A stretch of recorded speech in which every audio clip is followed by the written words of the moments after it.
The home stretch, ladies and gentlemen, exam review number 6. Finally, we are now factoring, and the 4 factoring methods that we have used. Number 1, GCF. When it's 2 terms, we have talked about difference of 2 squares, dots. When there are 3 terms, we talk about split the middle. Oh, that ain't right. Split the middle. Split the middle. And the last one, when there are 4 terms, you're going to do grouping. And split the middle is basically just convert a trinomial into 4 terms so you can do grouping. But you always, no matter what type of factoring you're doing here, you always start with GCF, the greatest common factor. That's what we just did. 2 terms is dots, 3 terms is split the middle, and 4 terms is grouping. Nice handwriting. That says grouping. All right, let's actually do some problems. If you say factor, the first thing I will do is find the GCF. What do 3x squared and negative 12x have in common? They're both multiples of 3, and they both have an x. If I bring a 3x out, I would still have an x, a minus sign, and then I would need to multiply 3x times 4 to get 12x. So if I distribute, I'll go back to the beginning. 3x squared minus 12x. I know I did it right because these have nothing else in common, and when I distribute, I get back to where I started.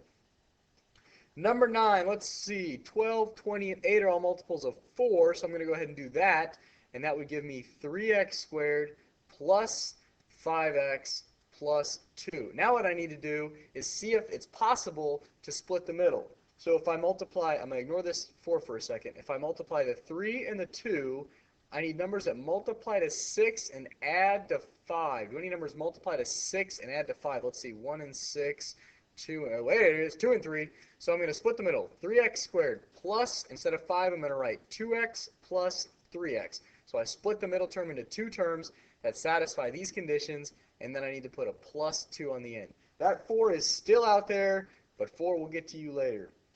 I need to now take this 4-term polynomial and group it. So let's see, the GCF on this half is x, and I have 3x plus 2.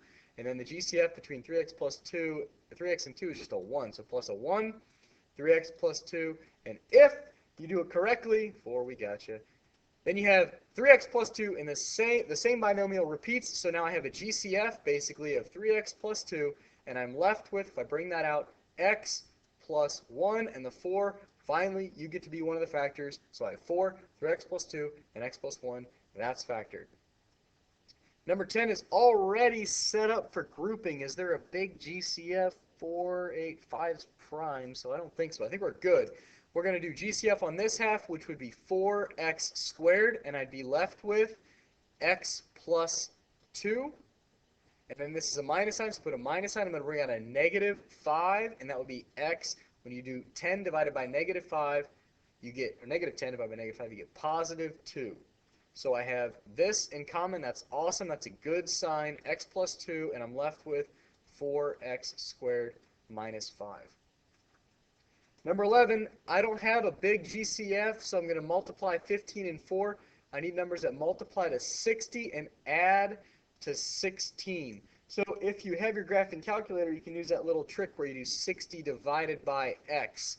But I think it's going to be, let's see, 12, no, let's see, 1 and 60 doesn't work, 2 and 30 doesn't work, 3 and 20 doesn't work, 4 and 15 doesn't work, 6 and 10, there it is, 6 times 10 is 60, and those add up to 16. So 15x squared plus 6x plus 10x plus 4, and now I'm going to do grouping.